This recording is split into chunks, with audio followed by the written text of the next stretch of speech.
Number 6. Imam. Now, with the help of God, I will tell you what has come down to us about the higher religious wisdom, ma'rifat, from the great saints of the religion.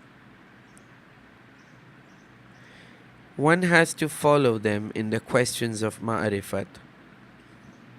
And this is what they said. Do not discuss vainly the question of the substance of God. Now, brothers, summon all your intelligence, concentrate all your attention, and let God help me to explain this to you. To understand this, it is an important and very difficult matter. No one can dispute that there is a great difference between different people with regard to their intellect, just as there is a great difference between them with regard to their appearance. You can see that some are taller or shorter than others. Some have darker or lighter complexions. Just in the same way, they differ in the principal and secondary features of their character, as you may see. They are as different with regard to their inner features as they differ in the outer form. The outside zahir always depends on the inside batin. How is it possible to talk to a child in the same way as one would talk to a clever adult? The child will never have patience nor intelligence to listen to this. And to understand this, how can a jug comprise the sea, and one builds their home to suit their taste? It is owing to this difference of the mentality of different individuals that many prophetic traditions which have come down to us on this subject are so extremely difficult. It is owing to this difference of the mentality of different individuals that many prophetic traditions which have come down to us on this subject are so extremely difficult. None can understand them properly except a prophet on his mission, Nabi Mursal, or a cherubim, Malaki Muqarrab, or a really faithful devotee mu'min whose heart has been tested by God for its faith. If you try yourself in your hearts and your souls, then, as is said, come through our door, if you are a seeker after eternal love. It is prohibited in religion to meditate on the subject of the attributes of God. If you imagine something so lofty that you cannot think of anything beyond it, this means that it is the limit of your own fantasy, not that you have really attained some final idea.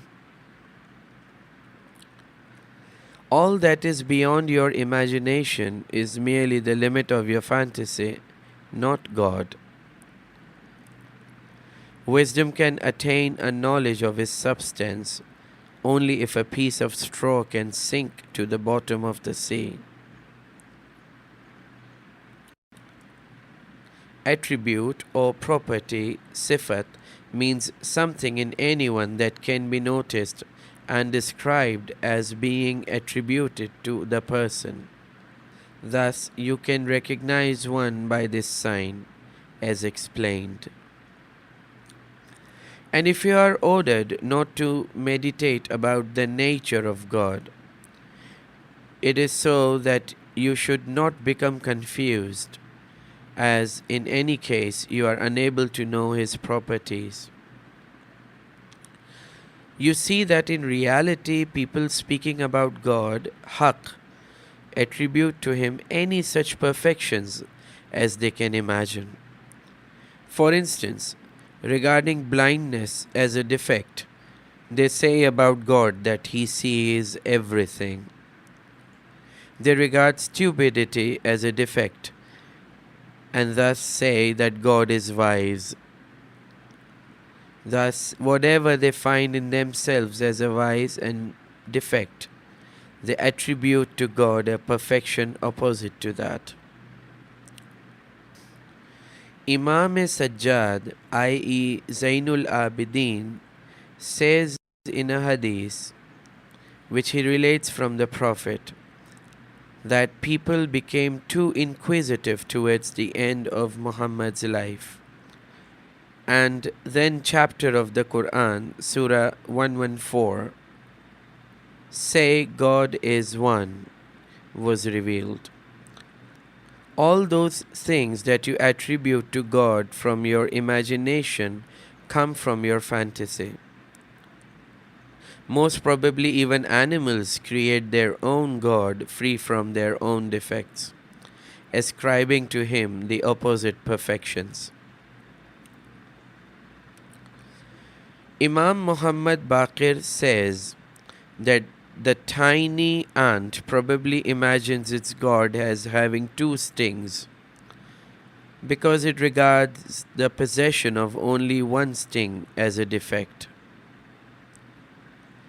If so, it is necessary wajib to follow those religious leaders, Peshwayan, who simply say, "We are the properties of God."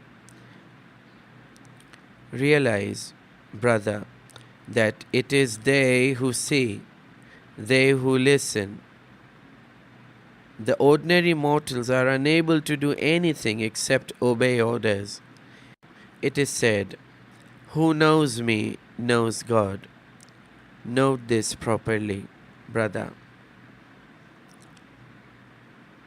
We need here a clear example which should make it easy to understand this. The light that emanates from the lamp obviously is not the lamp itself, but if there were no light, would you know what a lamp is and where it stands? Thus, it is only through the light that you can perceive the lamp. You know the lamp from the light. I will give you another example, still more obvious. Whenever you want to explain what is the sun, what can you do except simply show the sun? The sun is the only example of its kind. Thus, if you want to see the sun, see it itself. If you ask for a proof, do not disregard it. Thus they, the saints of God, are the manifest form of God. Surat-e Zahiri Khuda. Facts contain indications, but people read about them. Thus they, the saints of God, are the manifest form of God. Surat-e Zahiri Khuda. Facts contain indications, but people read about them and do not understand. They say, "Blessing be on you, O shining image of God. O you, the generous hand of God. O you, the blood of God, the son of the blood of God." Thus, it is obvious that they are the properties of God and that you are ordered to know them, as recognition of them exactly means the knowledge of God. Then realize the meaning of the prophetic tradition in which it is said that anyone who dies without having known the Imam of the time dies as an unbeliever or idolater. Whoever does not know their Imam does not know God. As we have seen, people are different, and it is with regard to the difference of their mentality that anyone talks to them in accordance with their capacity of understanding. Thus it was said to some of them that no eye can see him, or that he is beyond comprehension even of the wisest, just as he is invisible. It is simply because their capacity of understanding does not grasp the truth, but that manifestation of the greatness and of the perfection of God, i.e., the commander of the faithful, Ali, says, I would never worship God if I had not seen him. And if you realize the difference between the intellects and personalities of different people, you may listen to some imbeciles who, having no means to understand this, talk pretentiously about ma'rifat, or the higher religious wisdom. It was said to them, O you, mud, mixed with mud, and never rising above mud, and with face covered with mud, you, whose nature is mud, who are born and living in mud, what can you understand in the world of purity? Yes, the body of dust, which in its every atom consists of dust, composed of dark and solid elements, Tira wa Zulmani, even conceiving a very great idea, can only imagine things that are connected with their body of dust, i.e., physical self. Everything that they imagine above this also belongs to the created world, like themselves. They cannot imagine or know anything beyond this. Only those people who have purified their reason, heart, and imagination by a long struggle with their nafs or lower self may attain more vision for their inner eye, may make their ears capable of listening to what others do not hear, and may see and understand and hear what ordinary people cannot. How can one say things to everybody, and how can they all listen to, see, and understand everything? Only those can do this who could witness this by the eye of truth. What may be a satisfactory attainment for an ordinary person, and what may be their pride, may be a poor achievement for others. It is said that what may be acceptable from the good may be regarded as a sin when done by the chosen ones.